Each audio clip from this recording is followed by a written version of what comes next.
Hi everybody, it's Leo Brady here with AMovieGuy.com. We are here at the Music Box Theater with actor and director Pat Healy. Thanks for being with us, Pat. Thanks, Leo. Yeah, it's great to be here. Start off, get into a little bit of sort of your background.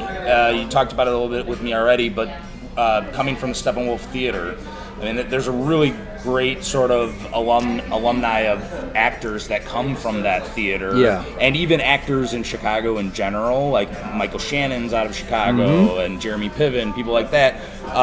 Do you feel you have like a close connection of being a part of like a Chicago acting fraternity still? Oh, very much so, yeah. I mean, when I started in theater, I went to Illinois State University, which is where Steppenwolf originally started. So, a lot of the alumni, Malkovich and Joan Allen and Sinise. Well, Sinise didn't go there, but his wife Amy did. Morton. Amy, all those people. And then I started as an intern at Chicago at Steppenwolf in '93. So I met a lot of my friends then, Tracy Letts, Mike Shannon, Nick Offerman. Paul Edelstein, Chris Bauer, like a lot of those guys in my group. Yeah. And as you were talking about earlier, a lot of the Second City people or comedy people that I know now, like Keckner and Matt Walsh and Jay Johnson and people like that are people, annoyance theater people too, people that I met later in LA. But I have a very deep connection.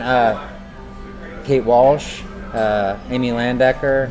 These are all people that I know, and many of them have been at screenings. Came to the LA premiere, came to the New York premiere. I'm going to do a movie with Tracy in a few weeks.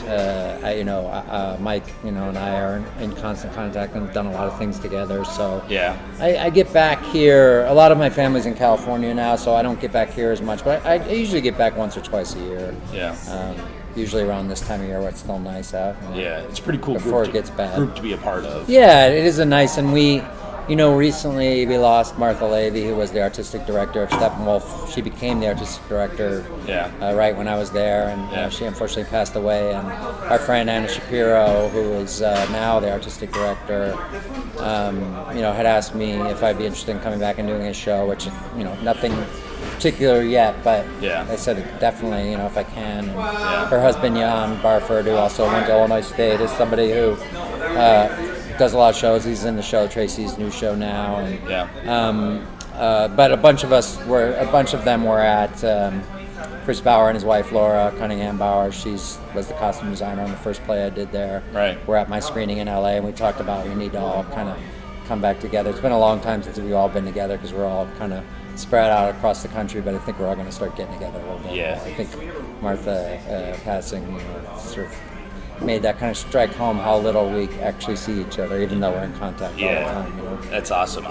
Now, we can talk about a lot of your films. You've obviously had a very great career so far, but obviously one of them that sticks out for me is Paul Thomas Anderson's Magnolia, and there's a lot of great scenes in that film.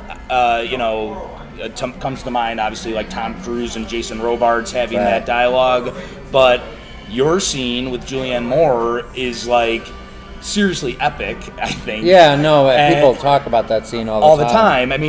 Can you talk a little bit about like the preparation for that scene, and now when you look back at it, what it kind of means that in this big film, that's a long film, and of that film, that's one of like the major scenes that everybody remembers. It was shot over 4 months, something like that. It was.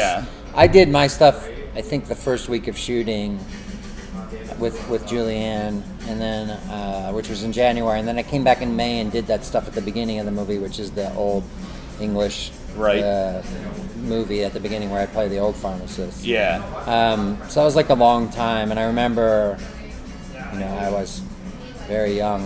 had been in LA less than a year at that point. And I was a huge Boogie Nights fan. I think I'd seen that movie probably 3 or 4 times in the theater. I just got a call to go and read for it. I was excited.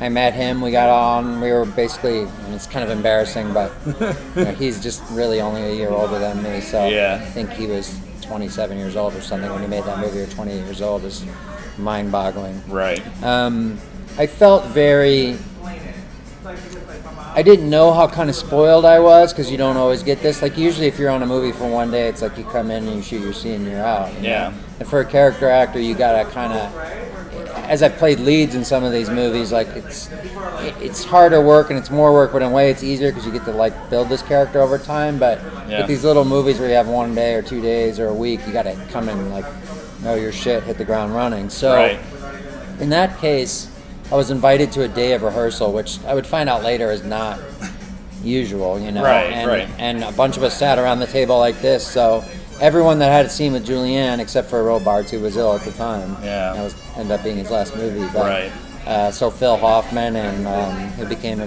good friend of mine over the years, and Michael Murphy, and Don McManus, and all these people that had scenes with Julianne sat around a table for 12 hours, and we just did each other's scenes and worked on them and talked about them and stayed there for everyone else's things. It was incredible. And, you know, Phil was my favorite actor, and, you know, still is in many ways. And I got to tell him that, and then, like they said, we became friends. And then we shot the scene, and it was just, you know, she just came out with that, and we didn't do too many takes. Like, it wasn't, people talk about that scene as being like, you know, I mean, not everyone does, but like when people talk about that scene being our scene, it's her scene. I'm there. I'm just there. I'm pretty lucky to be there. Like, and all I really had to do was accept whatever she was doing. It sort of convey some body language a little bit. I do some stuff that sort of leads her into it. But she was like, she couldn't have been lovelier, but then she just was able to just whatever tap into that and channel that, and you know, that's the kind of thing I really wasn't capable of doing until later on in life in my career. She was really amazing, and you know, it's just sort of this historical thing to be a part of now. I think that movie, a lot of people don't realize there's a lot of movies that I've done that, you know, the joke is like, cast me in your movie if you want people to like it 5 or 10 years from now. Know? Like all these movies like that got mixed reviews. Well, and I was going to say, it did Bad Business. And I was going to say too, I mean, like the Assassination of Jesse James. Exactly. I mean, you know, I mean, and you're going into this film, I mean, you've got like such like, I mean, look, insane group Cheap of people. Thrills and Innkeepers, for example, you know, little movies, different kinds of movies that don't have as wide a reach as those other movies, but still no one sees them. And now it's just, I did a Reddit AMA, and all anybody wants to talk about is Cheap Thrills, because now it's on Netflix and everyone's seen it, but they don't see it when it comes out. So, you know, it's nice. It's a little bit of a curse, because it's like, I haven't always gotten the career bumps at the time. You know, so for example, Cheap Thrills was shot 5 years ago. And the career bumps from that are coming now. You know? It came out 3 years ago. Great World of Sound, which was the first movie I had a lead in, you know, was shot in 2005, premiered at Sundance in 2007, as did Jesse James and Rescue Doll, all three of those movies. So now it's difficult sometimes to you know, stomach, because it's like, you know what you did, but no one has sort of seen it. You know? Well, when you've worked on like Jesse James and you worked on like Rescue Dawn, when you're working with people like you know, Werner Herzog and working with Roger Deakins, you know, are you finding yourself getting at least your own little bit of like a sort of a class of how? I'm a crazy cinephile. I have been since birth. I mean, it's strange that it took me this long to make a movie. I'm glad that I waited, because I think I have the patience now to like really see it through, and I think I have the knowledge and skill now to do it, you know, well. But working on like Jesse James, Andrew, Dominic, Casey Affleck, Brad Pitt, you know, Jeremy Renner, Sam Shepard, you know, and then Deakins and Patricia Norris, who, you know, Blue Velvet to me was like a movie that changed my life. You know, Patty Norris did all of the production and costume design in Blue Velvet, and for a lot of Lynch's movies, Elephant Man, she did Days of Heaven, all these things. So, and those aren't people that usually, like, you know, Brad is used to people talking to him and asking him about things, but Roger and, you know, Patty and those people are not used to like the actors being super curious about them. So they're happy to like talk to me about things, and I can just watch them work. I mean, for example, you know, Roger, we would rehearse and we'd leave, and then he'd light the set, and then you come back and it didn't look like it was lit at all. And then you see the movie and you go like, holy cow. Like, that's how amazing he is. You know? That's awesome. Well, and you talked a little bit too about like sort of your independent films too. I mean, like I've seen so many great films that you've worked in recently, like Henry Gamble's Birthday, which is a film I loved. It just like kind of really blew me away. You talked about Cheap Thrills. You know, are these types of films something that you really sort of relish in because you know that like there's an audience out there that wants to see these films, but also you get a chance to work on a film that is like a little engine that could and will be that showcases me in a different way. Yeah. I mean, what happened for me was that when I moved to LA in '98, I worked a lot, but it was small roles in these movies like Magnolia, Pearl Harbor, and Ghost World, and things like that. Yeah. And lots of guest stars on TV shows. It was a living, and I'm sure if I did commercials and things, which I don't do, I could continue to make a living that way. But for me, it always needed to be something more, and theater wasn't the thing for me. Movies were. And so what happened just sort of by accident was, I intended on making films, and I made a short that premiered at Sundance that I wrote and directed and starred in with Mike Shannon. And, it got people really excited, but they were like, "Okay, where's your script?" And I didn't really know how to write a script. I'd written a short, so I spent about 5 years working on a script that was based on that short feature script, and never really getting anywhere with it. Yeah. And then I wrote this. When I put that down, I wrote this script called Snow Ponies, which is getting made, I guess, later this year. Finally, it's 11 years later. But it was something that I just thought, well, I'm just going to write something else and not think about budget or I'm going to direct it or anything like that. Just going to write something, and it was very popular, and it opened up this whole new career as a writer, which I never thought I had. And I said at that time, I was like, I need to take a break from acting, at least from auditioning, because I'm getting burnt out on all of the auditioning and auditioning for things I don't like and getting rejected by them, for them, and all these things. So I took a break for a few years, and just did movies that were good opportunities for me because the writing started paying the bills and I didn't have to work for the money. Yeah. And that's when Great World of Sound and Innkeepers and then Compliance, those came in pretty quick succession. Suddenly, I had people knew my name, could put a name to the face, and that led to Cheap Thrills. Yeah. They all sort of came out of Great World of Sound, which I filmed in 2005 with Craig Zobel, and Craig obviously cast me in Compliance, and Ty cast me in The Innkeepers because he liked me in that, and Evan cast me in Cheap Thrills because he liked Great World of Sound. Compliance actually hadn't come out quite yet. It came out like right after he cast me. So, and then Cheap Thrills has been its own boon, and now I'm continuing to do those movies, but I thought it was time for me to.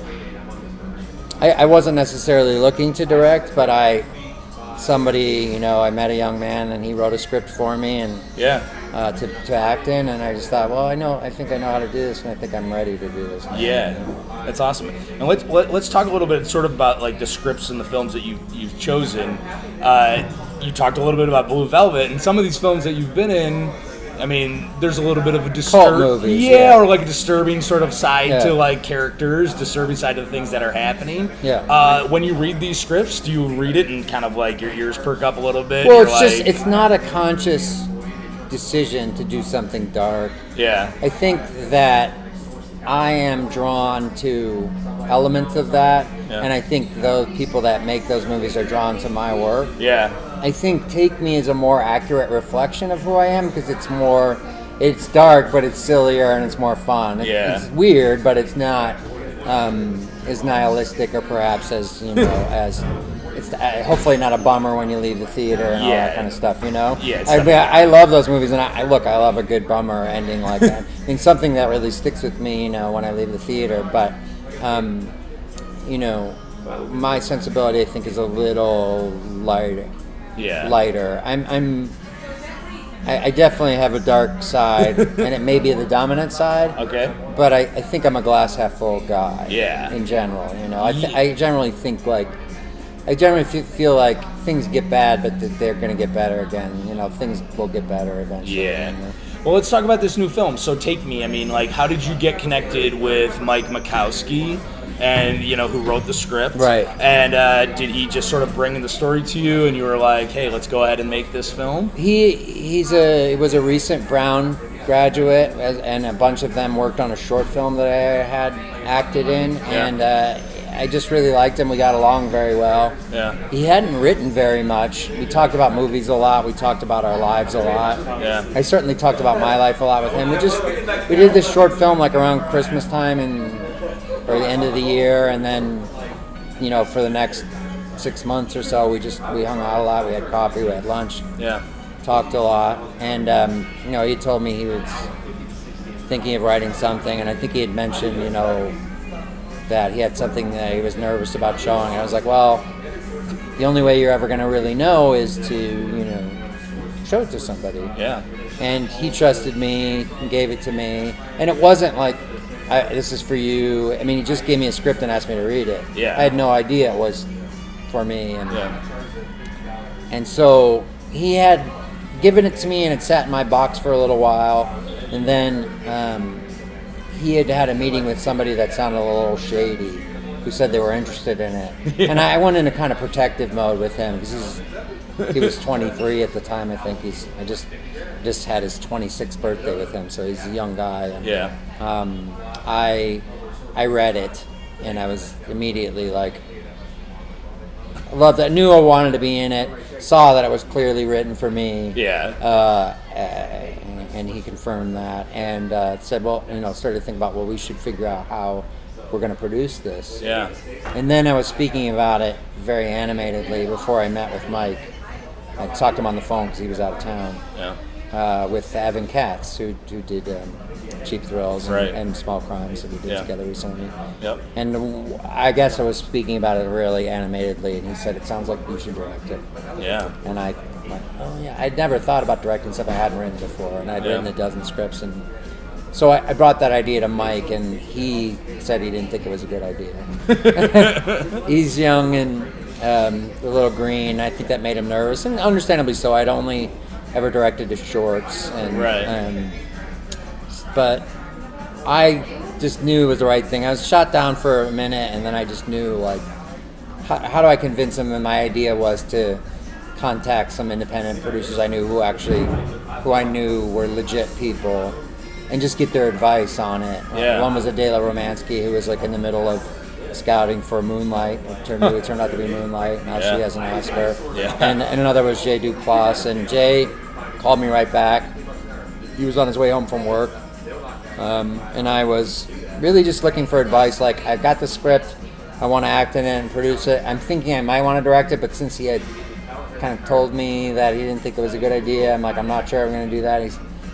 He said, well, what is it? And I just gave him the basic, log line. This guy who runs a kidnap for hire business, and he kidnaps a woman, and everything, goes wrong. And he says, well, that sounds great. Like, why don't you send it to me? So I sent him the script, and he sent it to a woman named Mel Eslin, who they had just hired to be the producer for all this new company they had started. Yeah. She read it. It was apparently her birthday, and she read it that day. I think she and I met the next day, and she said, well, we want to do this. And I said, well, I can get somebody else to direct or somebody else to act in it if you make it. They said, no, we think it should be you. That's a good idea. Wow. Who do you want to be in it? This is our list of people we know we can get the script to, actresses. Yeah.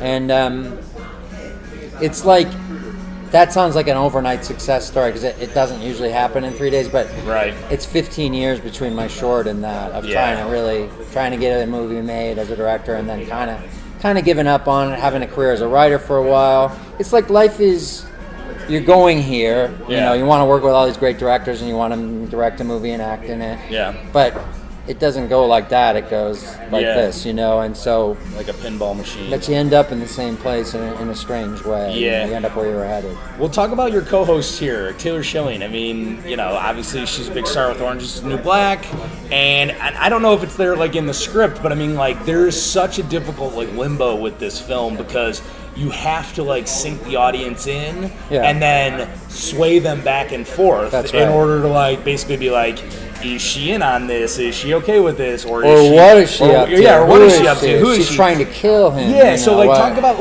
your rapport, creating your sort of relationship with her to work on this, and how she obviously clearly nails it. I mean, it worked for me. So I think the movie really works. Yeah. You know, because her performance works. And, Yeah.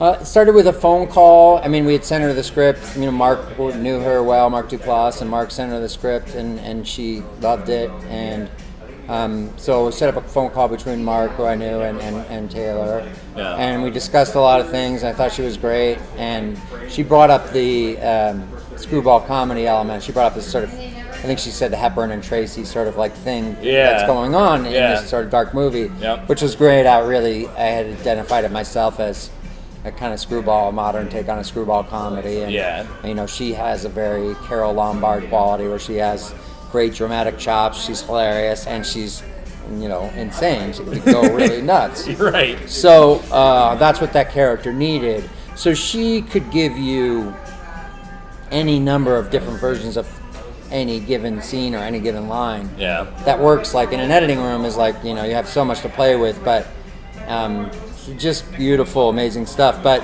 the interesting kind of meta thing that happened, which is, you know, I'm playing, I'm an actor directing a movie, playing a guy who's acting in a play with this other person, and trying to be the director, but getting, you know, overtaken by her. She sort of turns the tables on me. So I think that really was happening, and that really is you know, another thing that makes the movie work is because the chemistry is an explosive one and a difficult one. So it's like it feeds itself well. The narrative of actually what was going on, you know, shows up, you know, in her performance and in the work we did together. Yeah, she's great. Now, let's get into your character here. Did you do any little bit of like sort of background work, or was it just something easy for you to relate to? And also, we have to talk about the toupee. Sure. We have to talk about this toupee because it's just hilarious as itself. And what did you do with this toupee after you were finished shooting this film? It's stored in a warehouse somewhere. I think like between the Lost Ark of the Covenant and those Area 51 aliens. Yeah. I don't actually know where it is. I have my jacket, but I don't have the wig. Yeah. You know, the character was something that I think through conversations and through the work that I've done, which is usually pretty personal to me as an actor, that Mike fashioned. I developed the script with him and Mel Eslin and Mark Duplass and Taylor to a certain degree over a period of 8 months, you know, doing rewrites and stuff to hone it and make it closer to me. But the first draft was it was something I recognized in there about a person who, you know, I kind of grew up not thinking that vulnerability and sensitivity was an asset. Yeah. It was something that took me a long time to learn. Yeah. And it's, you know, been my greatest asset as an artist. But I think that when I even started being an actor, I wanted to be like these tough guys like De Niro and Brando and Al Pacino and all that stuff. So Ray's like this character who's this kind of broken, wounded, sensitive soul, but he feels that he needs to be this hyper toxically masculine guy, and he's got the jacket from, you know, Midnight Run or Carlito's Way, and the gloves and the turtleneck that Steve McQueen wears in Bullet, and he wears lifts in his shoes, and he has a spray tan, and he wears these shades. And, you know, when we see Taylor's character come in, you really see that sort of peacocking facade start to crumble. Yeah. And, you know, he wears this ridiculous toupee. And I've been obsessed since I was a kid. I think my parents would always point them out. Like, there's this tacit agreement between people that, like, you just don't talk about it. So, the person shows up with that, and it looks horrible, and we all just have to pretend like it's not a thing. Yeah, and, I kind of get a little bit of like a Rupert Pupkin in a way. I mean, that's my favorite movie, and that is certainly tonally a really unique movie, and that it's as chilling as it is funny, and it goes back and forth through a lot of things, and it wasn't a success at the time. I think it took people to sort of a while to catch up with that movie, but there's Rupert Pupkin in there. There are many different things that, like, I had seen a movie called Malone with Burt Reynolds, like just before I started, where it's from like '87, where he's well past the point of having hair that looks like that, but it looks pretty much like that, and there's times where you can like see the line on it in the back of his head and stuff like that. I just think that's really funny, and you know, we had a problem when we started showing it to people because it doesn't. I mean, spoiler alert. You know, it doesn't get knocked off until very late in the movie. Oh, right. Also William Devane in the Hitchcock's last movie, Family Plot. Oh, yes. It looks just like that one. Yeah. Which I wasn't aware of, but at the time, but I realized unconsciously there's all Yeah. kinds of things at work. Yep.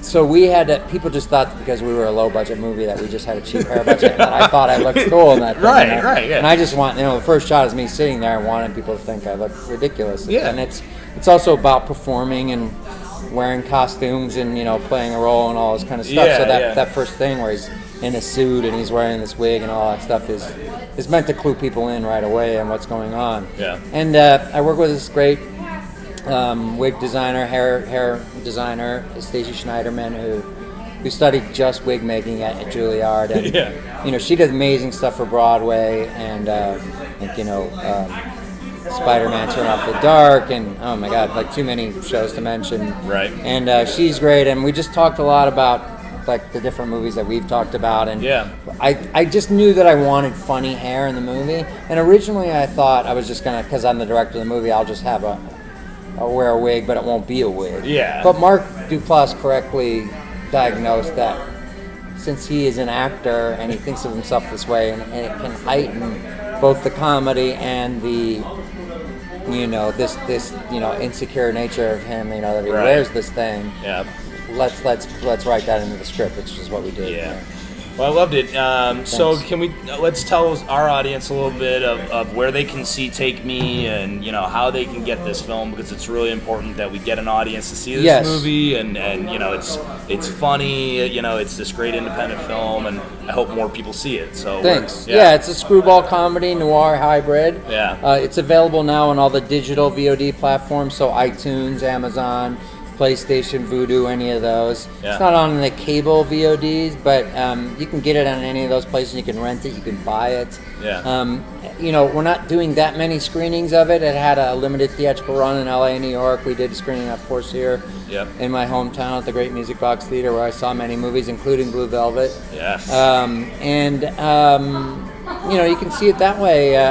Eventually, it'll be on Netflix, as Netflix bought the movie when we were in post. And it's awesome. And they have a deal with the Duplass brothers, so eventually you'll be able to see it on there. But if you want to see it now, you know, you can buy it on any of those places, and that's all money that goes towards the great Duplass model of, you know, they pay everybody very well, but they give points, back-end points to every single, not only myself, but everyone that works on the crew. That's awesome. Benefits from that. So if you really want to support independent filmmaking, then, you know, buying it on VOD is a really great thing, because my gaffer and my craft service person, all those people get money from that. Yeah, that's awesome. Well, we love the film. Thank you. We've loved your work, and we're so glad to have you as a guest today. I mean, we can't wait to, you know, see all of your other films and tell everybody to go see Take Me. Awesome. My pleasure. Thanks for being here Thanks today. a lot. Thanks, everybody. See ya. Thanks. Bye.